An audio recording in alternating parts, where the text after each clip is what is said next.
Hello, this is Rubik's. I am going to be reading my story, Gamer's Guide to Ever After, and this is a passion project I've been working on for I think the past few months. I want to say I started on like May of 2023, but right now there's only two arcs, and yeah, just today I'm gonna be reading it, and yeah, I guess just get cozy, grab a snack, and have me in the background of things, or whatever you're doing, and let's just get right into it. So, when the reader gets to this banana link, they will see this cute little thumbnail. I might update it later, but yeah, and they would see the title, "Gamer's Guide to Ever After." Yes, and I would expect them to click on the intro. Welcome to Paradiso. The blue skies left when I did. There's a millennia-old device that was fabricated as the answer to a love story between two gods. You might know it as the Nintendo Switch. Forced into a broken world where they must find their way out of it, the Joy-Con siblings, Glitch and Aster, would devote their entire lives to escaping the withering paradise their mother, Kane, left behind. For a world without her benevolence is a legacy stripped of its creativity. What is acceptance if rules are meant to be broken? We abandon the unfamiliar so that we may feel left. The latter half is no different for our red Joy-Con, Glitch, on their never-ending search for feeling at home. For home is a state of mind that could ever possibly exist in the end credits. The ever-afterlife we all crave. A guidebook for cheating a life you didn't choose, and a story for rewriting a friend's inevitable death. I present to you the Gamer's Guide to Ever After. Okay, so after they read the intro, they would be taken to Arc 1. And okay, just a disclaimer, I'm going to be reading the first chapter because this story is really long. So yeah, I'm probably just gonna split them into different recordings. So I'll probably add a link in the description for you to check out the other recordings. Um, but yeah, so they would be taken here now to Arc 1, Incorrigible Paradise, and right below this little thing, they would they would see basically a teaser that I made for the story. And yeah, let me just all right.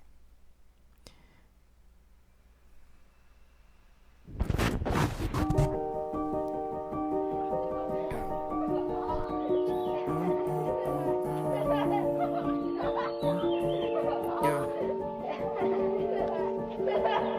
Last week, been a whole year, but it feel like last week when I was your boy falling hard in the back streets. But you were there to catch me. Then I grew up and the sun got cloudy. Used to feel the sun on my skin, yeah, it's sappy. But that's the last time I was truly happy.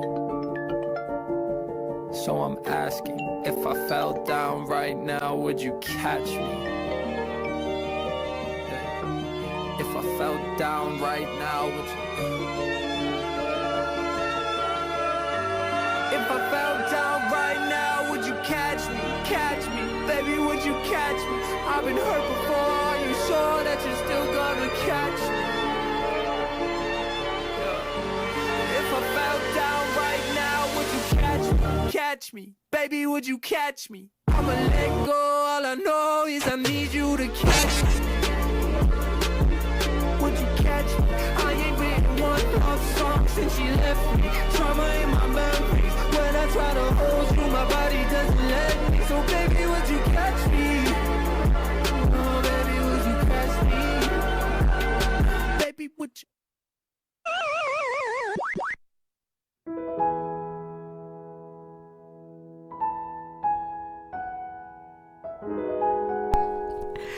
And yeah, they would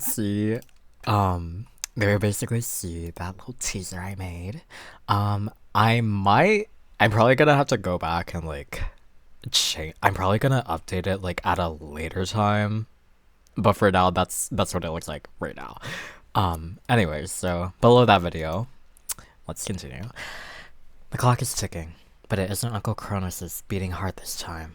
The spirit train will depart soon. Find them, and have that poppy guide you to the train station. For Madame Envy will not expect you to leave so early. Leave now, before it is too late. And I also made like two different versions of this, PC version and mobile version, and yeah, we're just gonna read the PC version for today. Alright. So the reader would then be taken to this Google document, and yeah, let's just start. As the systems begin to boot, you feel the irresistible urge to quench your parched thought. You reach over for your nightstand in search of that water bottle you left last night, before realizing that you are not human at all, and there is no water bottle waiting for you on that nightstand. Force of habit, you thought. You reach over for your phone, then, anxious to see how many hours you had left before you need to wake up. And as you extend your hand into the darkness, it charts over the familiarness of what you believe is your charging cord, until it's met with a cardboard-like texture. Your brows knit. You don't remember leaving anything with a cardboard-like texture in this proximity. Your hand surveys its surroundings, until it comes into contact with your phone. You fumble for it to wake up. And the reader would then see this graphic of a lock screen. It's your lock screen. It smiles condescendingly. And, okay, just a heads up, whenever I say, the reader will then see, or something along those lines, there's probably going to be a graphic on the live stream. So, yeah. Just hear it, listen out for that, I guess. Anyways, yeah. Okay, that's a photo of you and your wife when the two of you were in high school. You survey your phone, remembering that you not only had to wake up in a few hours to catch the subway, but also, hang on. Good news, it's Saturday. Too bad you still had assignments to grade, but you'll get there. Eventually. Re-entering focus, you turn on the phone's flashlight and hover it over this piece of cardboard you touched earlier. And the reader would then see you've obtained a blue book with a bizarre cover. You don't recall paying a visit to your school's library, or any library for that matter. You observe it intently. The details of this book feel familiar in a way. Well, given that you're already awake. Hang on, I have hiccups. Okay. Well, given that you're already awake, you suppose it doesn't hurt that to give it a read now. And open the book, and the reader would then be faced with these two options of yes or no. But what happens if we click on no? The reader would then be taken to this graphic of, damn, why even bother coming here? And in the background would be this thing. I wonder what that's all about. Anyways, alright. So, if the reader would then click yes. No, give me a second. Okay, as I was saying, the reader would then be taken to this document of Incorrigible Paradise, Arc 1. And the reader would then see, I wonder who this stellar individual is. But scrolling down, they would see these different Spotify playlists I included for the hell of it of each of the different characters. And yeah, there's that.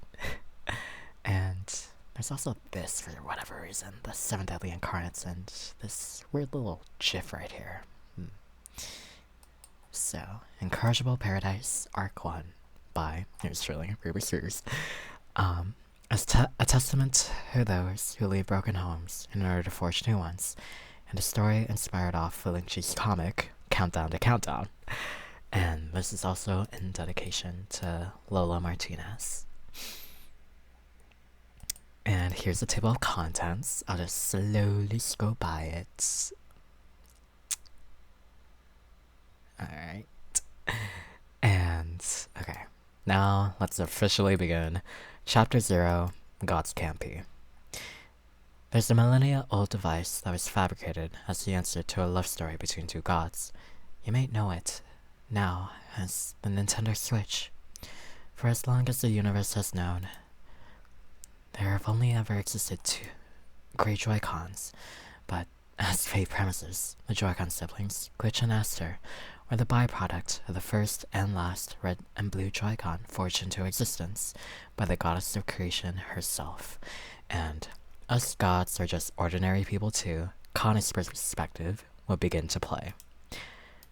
And I included a bunch of Genshin Impact songs because I play the game. Alright. Okay. The legend goes that Kane, in her many years of searching for ways to bring joy to the universe, sought to fabricate a certain device that she and her beloved Buer, the god of destruction, could lose themselves in for hours at a time.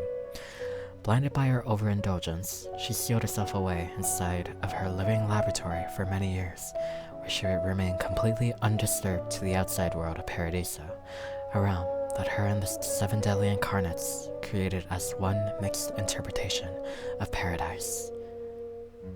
Let me load this tab. Okay. The incarnate of gluttony, Kane, left the affairs of her heavenly realm to the 7, or in this case, the other 6, while searching for that single source of joy inside her laboratory. The castle echoed with her humming and lullabies late into the night, and to the innocent children of Paradiso, she was once known as the mythical lady behind the door, and would often pass on words of motherly comfort and advice to whomever visited her. Every night, her husband Buer would be found with his back displayed against the door, listening to Kane sing his favorite lullaby. Entering the 5th year of her seclusion, she emerged victorious and presented to the world a peculiar red and blue device known as the Switch. Buer was resting against her door, as usual, on the dawn of her arrival. Kane creaked the door open for the first time in years, and peered over her beloved with this glimmering curiosity shining in her eyes. Hearing this unfamiliar noise beside him, Buer arose from his slumber. "My love," the god of destruction began, "are you real? Is that really you? Or am I having another one of those funky lucid dreams?" The smile gingerly creased his wife's face as she teased, "Oh stars, ignore me. I only came out here to use the bathroom." And the reader would then see this graphic of Kane, and below it would be the text, "Remember her?" Buer chuckled for the first time in years. They lost their ability to pee when they ascended to godhood. The gaze shared between them was truly a spectacle to behold. For how could one love another person so much that they were willing to wait 5 years just to see them again? Clearing her throat, Kane announced with giddish delight, "I finally found it! The source of joy!" And the gluttony incarnate opened the door a bit wider and ushered her husband inside. "Come with me," she beckoned. "There's something I want to show you." Should they dally a second longer, Kane was afraid that she'd combust into a million tiny daylilies. For what was time but an unknown concept to the two of them as they stepped inside of her mechanical lair? She descended to the floor as the hibiscus in her hair draped elegantly behind her. Without a word, she patted the space beside her.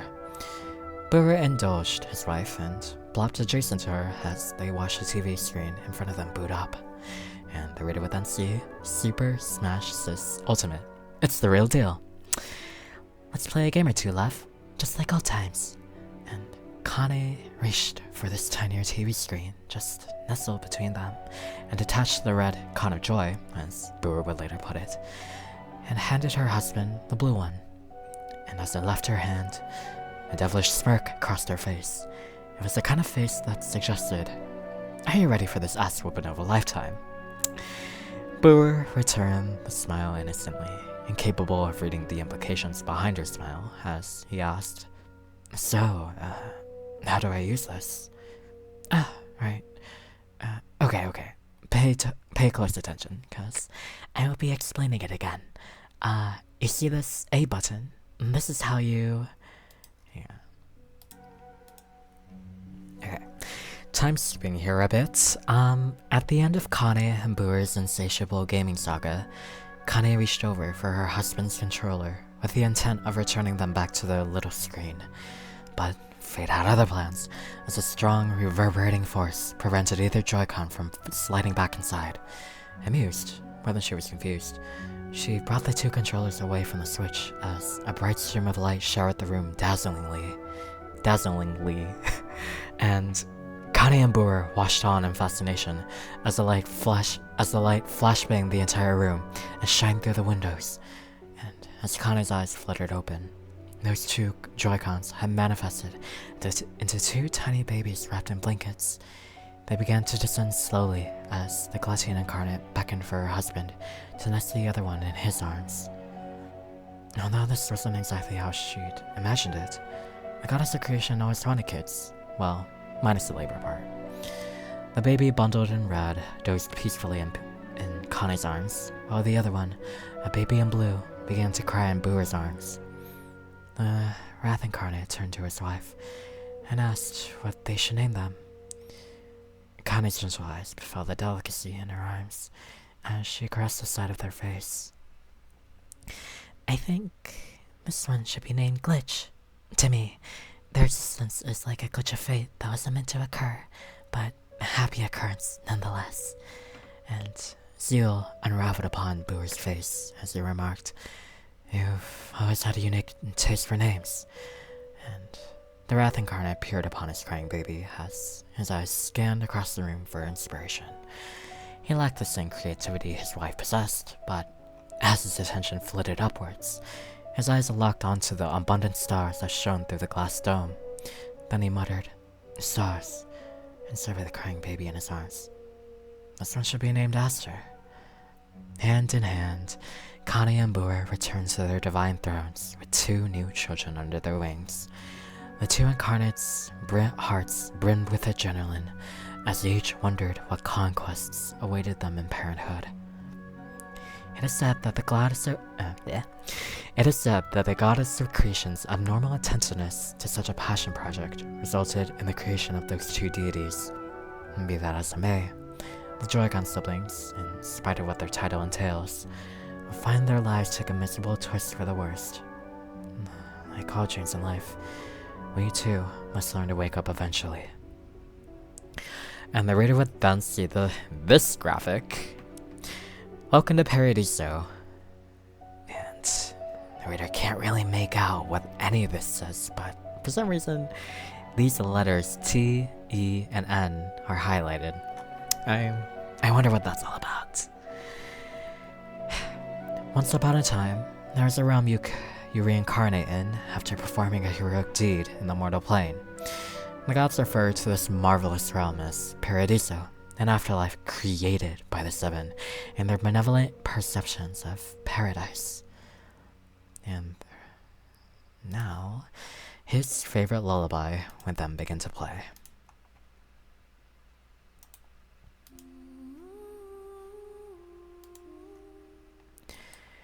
The legend goes that the Seven, in their eon search and finding a realm to reconstruct, found a deserted realm that closely resembled an island. Through their powers combined, they manifested the civilizations of their dreams and invited an ensemble of gods and fellow divinity from the mortal plane into their gentle paradise. Among the 7 deadly incarnates, Paradiso was once overruled with gluttony, the goddess of creation, at the center of its beating heart, and the reader would then see this very beautiful graphic. A bunch of flowers, and in the middle would assumedly be Connie. Yeah. Okay. And as the world bore witness to this new era, so too did the flowers give bloom. Through many walks of life, a unique race of humans called Demibloom gave rise in Paradiso. The gods, each representing a different concept, served as a conduit for Demibloom to unlock their innate potential through chance, though many would find themselves powerless. Be that as it may, anyone was capable of becoming a magic user, albeit to a lesser extent than what a Demibloom was capable of. Their name derives from the first wave of prodigies that took up the realm, an archaic race of demi-plume who can manifest their powers through a flower and bend magic beyond infinitum. And to complement Paradisa, a parallel dimension was thus born. A realm unbeknownst to mortals, and a place where the dead may never lay to rest. Inferno. And the reader would then see this graphic. Yeah, that's not ominous at all. Anyways, so the realm of Red, as it was once called, has been a mystery of the island ever since it was stumbled upon in the ocean by the Pride Incarnate. It seemed to mirror almost every aspect of construct in Paradiso, but was completely deserted upon its discovery. Even the Seven are unsure of how a realm like this has managed to exist beneath their noses for thousands of years without anyone noticing. But not long after its discovery, antagonists of untold legends began to spawn in the realm. It's said that the glimmering sea has turned red as a result of the sinners it hosts, and depending on the sin you've committed, the body you reincarnate into is said to reflect some aspect of your crimes. Those who have lost their sight are said to have been blinded by selfish nature. Those who have been stripped of hearing refuse to listen to the voices of virtue, and those who have lost their voice lied to themselves moments before they died. Sorry.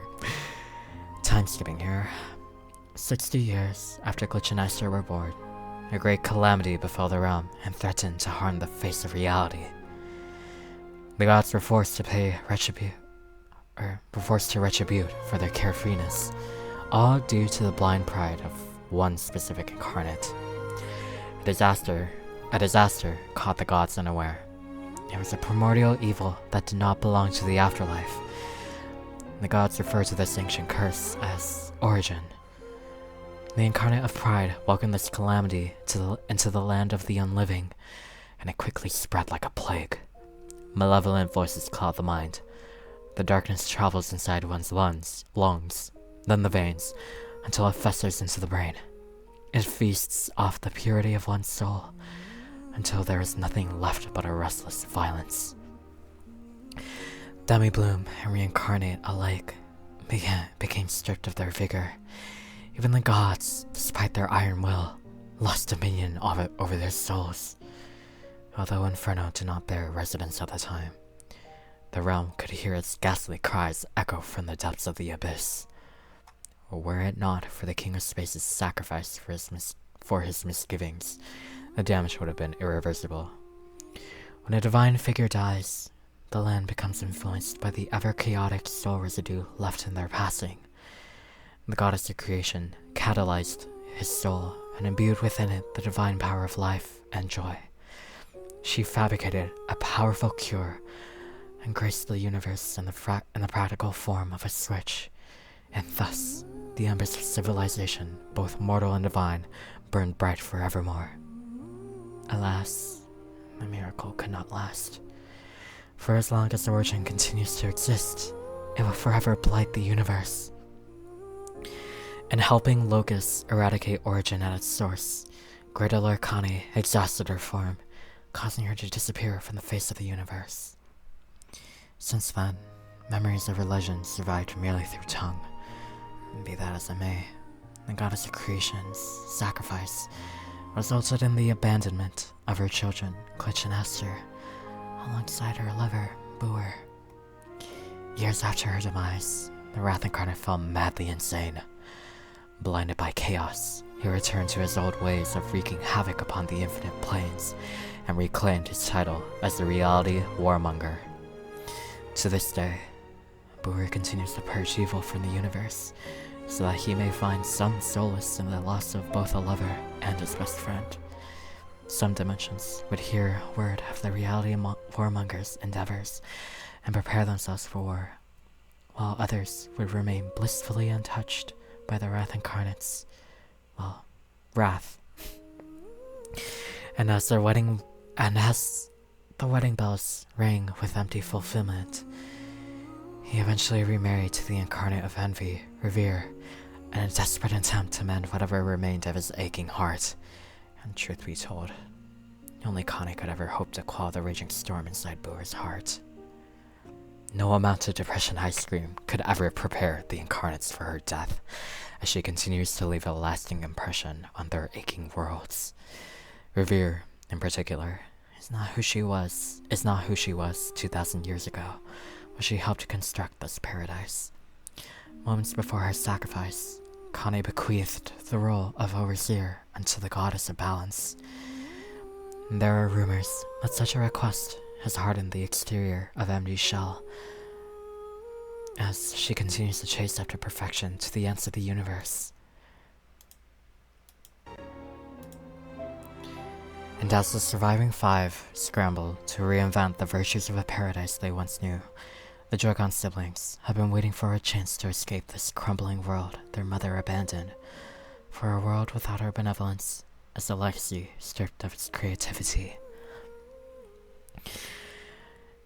And the reader would then see this graphic of choose your character.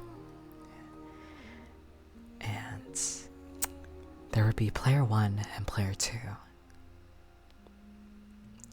But then it glitches into glitch.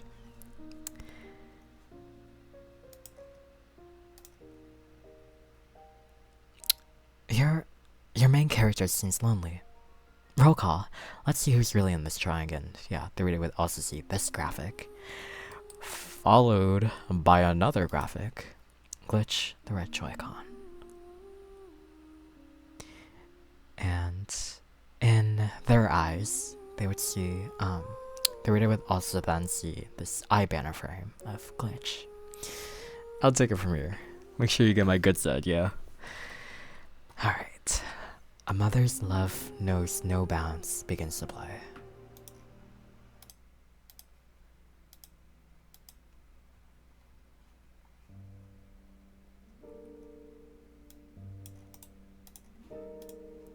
Okay.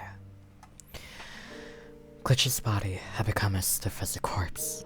Their body felt as fragile as a millennial-old bridge between two cliffs, ready to crumble over and fall apart if anyone crossed it.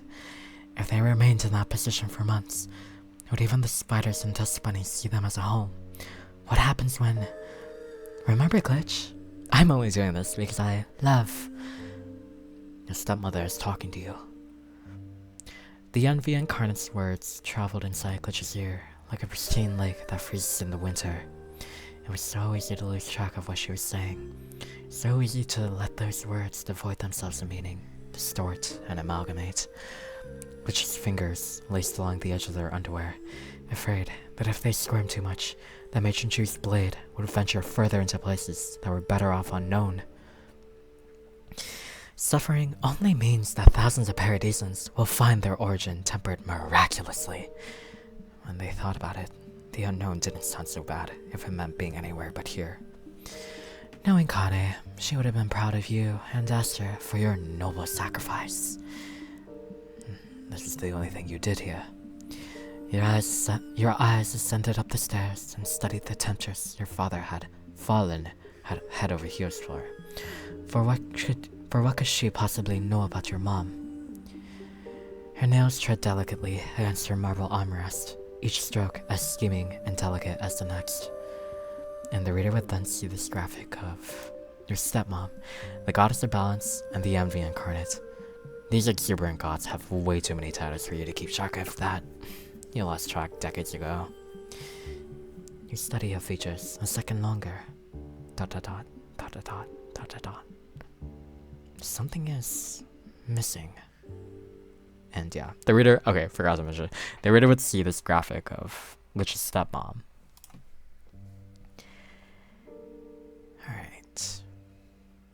And as her gaze meets yours, all you can muster was a courageous glare, until you redirect your heated gaze upon the small patch of fuzz in the carpet before you. This torture eventually ceased, as the cold metal bit farewell to Glitch's skin. No matter how many tedious fixations Glitch fabricated for themselves, he was only capable of drowning out the voices around them, but never the pain they felt from that listless blade. Suddenly, a duet of gentle hands placed themselves against Glitch's wounds, who had easily mistaken it for the cold blade as they clawed up the carpet and tried pushing away like a rabid animal. Their shaky eyes met with two maidens, who bore the kanji symbol of healing over their veils, and as they looked up to their goddess for orders, Glitch studied that organized container of vials they'd been storing them and their sister's blood in, as their attention also spiraled upwards. Unbothered, but a bit peeved by this inconvenience, the goddess of balance merely flicked her hands at the maidens with such lackluster in her eyes. Without warning, Glitch was being firmly held down by one of the maidens as they tried to pull free, while the other pressed a quick talisman of healing against their body. They could feel the wounds on their back beginning to patch, but were always vividly conscious of the ugly scars they always left behind. You make this much harder for yourself than it has to be, Cupcake, Revere listlessly teased. Her skirt began to billow without a wind current as she arose from her marble throne and declared these words. Matron Drew, please see to it that my son is safely... And those words would begin to distort. No matter how many times they cure your wounds, the scars on your body will always remain. Stars, I nearly forgot. May you and your sister have a blessed birthday, Starshine. Before they knew it, Glitch was preoccupied with trying to get Matron Drew off their tail, insisting that they didn't need anyone to escort them back to their room. Eventually, the matron conceded to their commands and left the deity to their own meanderings, and as Glitch's fingers latched around the curved door handle and pulled, there was a faint yet sweet and decadent aroma of good birthday time seething through the doorway, and the song Alone Together would then begin to play.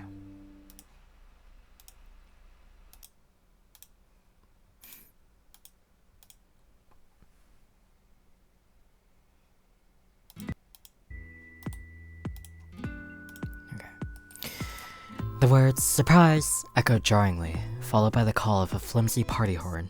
Startled, Glitch begins to falter back into the hallways, before a firm hand wrinkles them upright.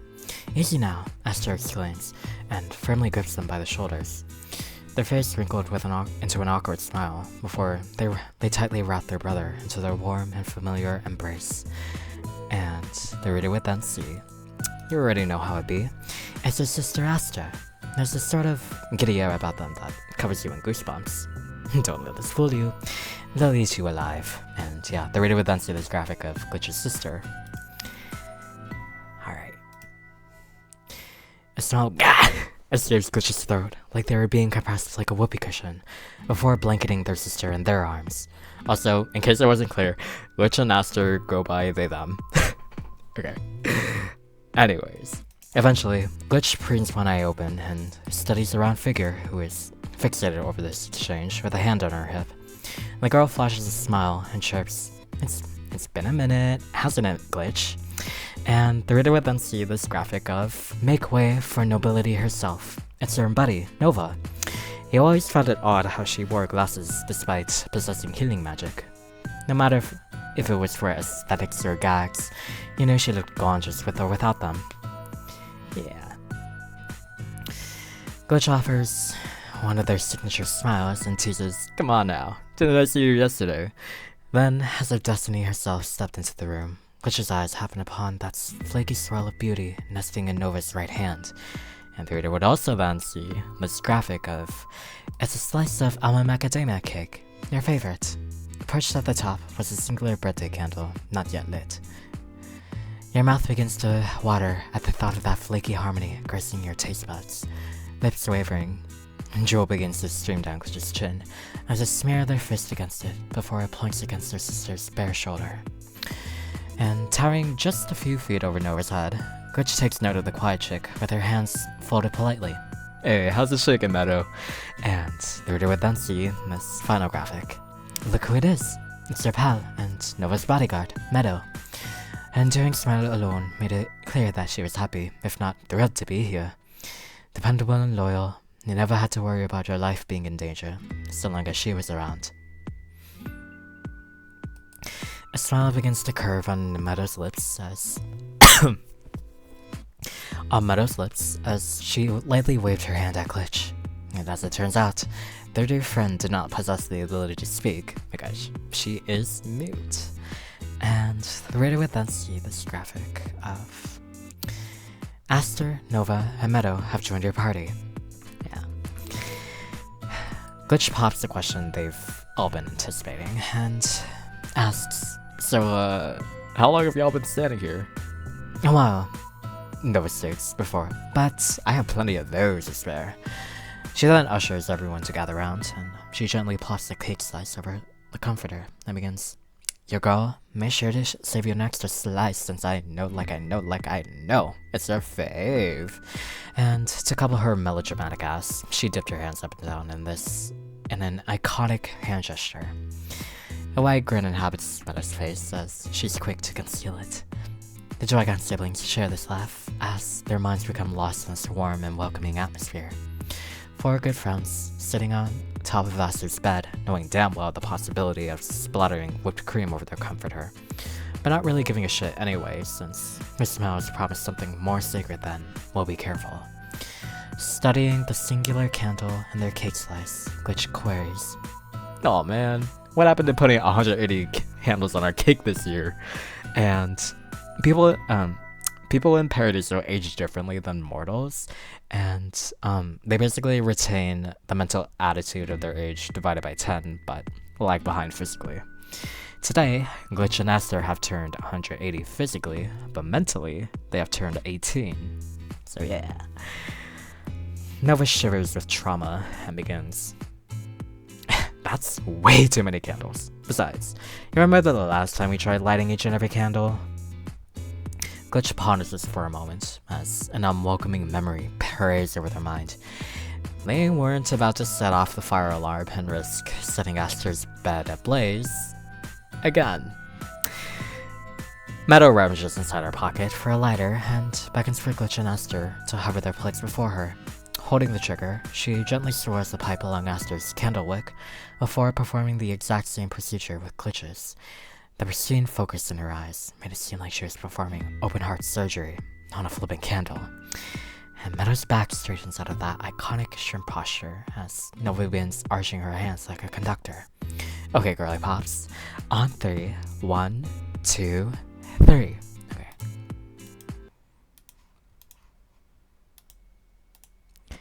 And now, the rain audio will begin to play.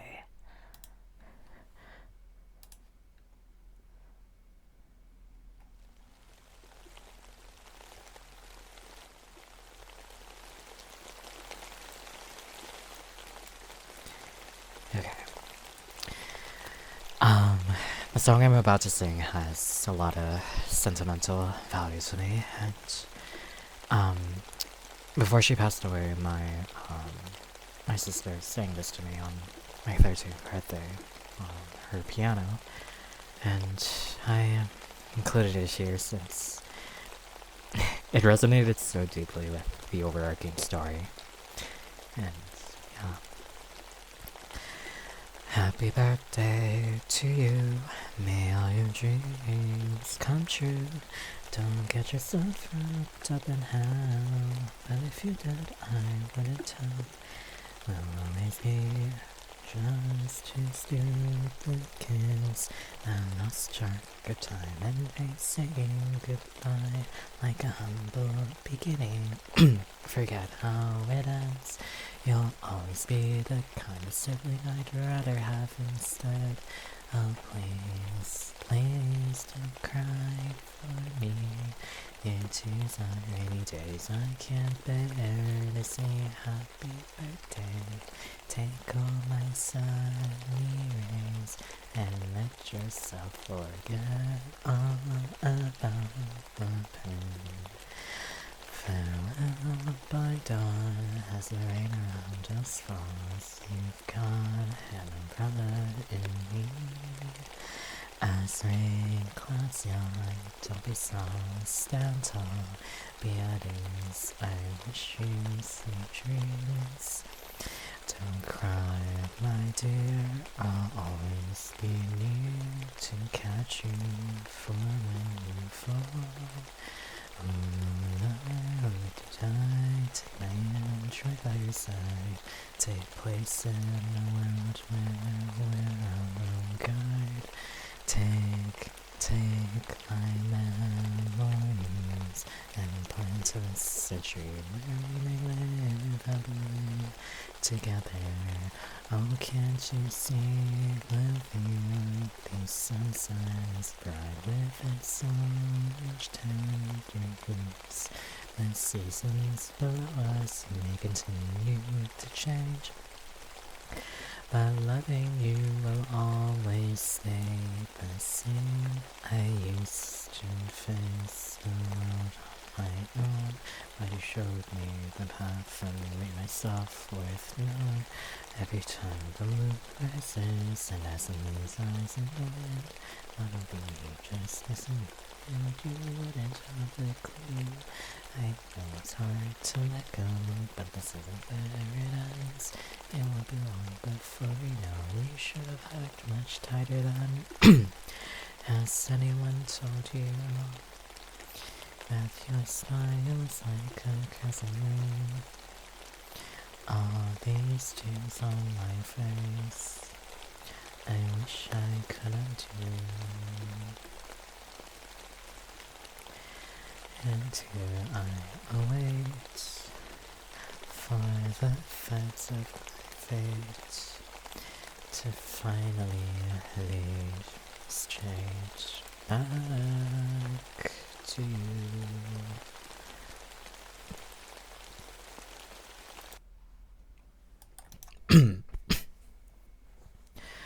And as this beautiful medley arrives at its untimely end, the two siblings sat in silence and made their wishes before blowing out their candles.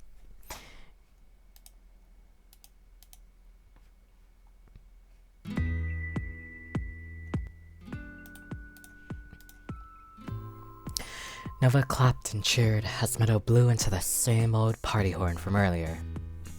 Alright everyone, Aster announces, before their voice becomes enlightened with triumph. Dig in!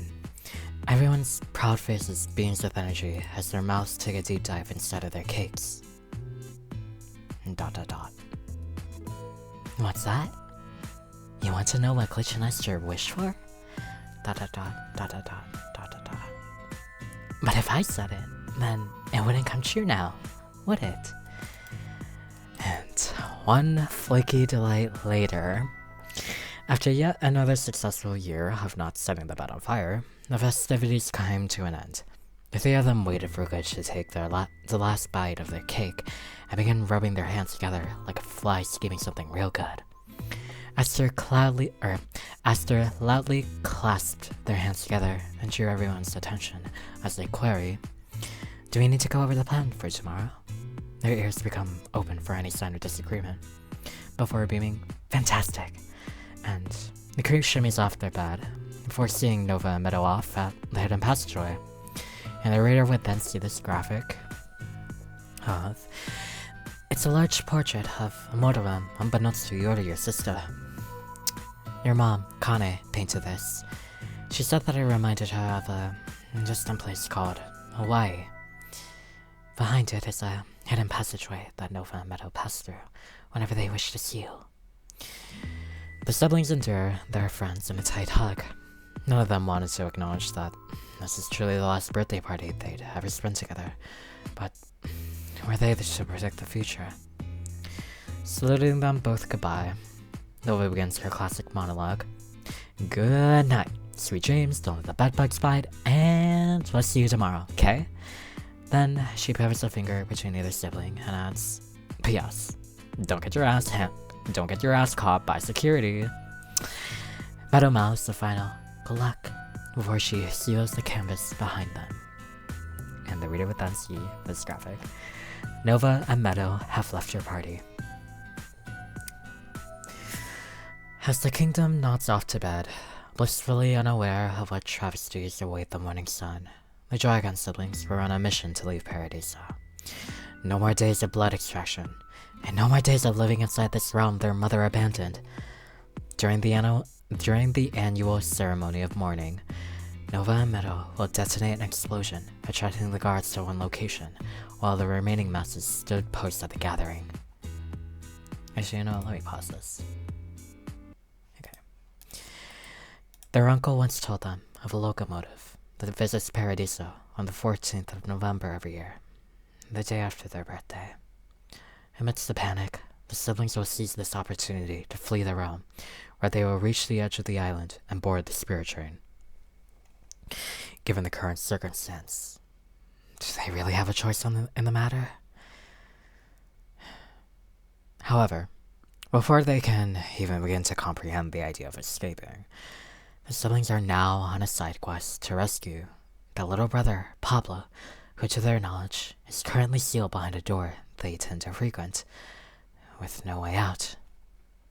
Well, here's to hoping that player 1 and 2's heist goes smoothly. And that would take us into the next chapter, which I will now conclude the recording. Later on, I will include the next chapter's reading in the description below, but I'll do that at a later time. But for now, thank you so much for listening, and I will see you in the next one, hopefully.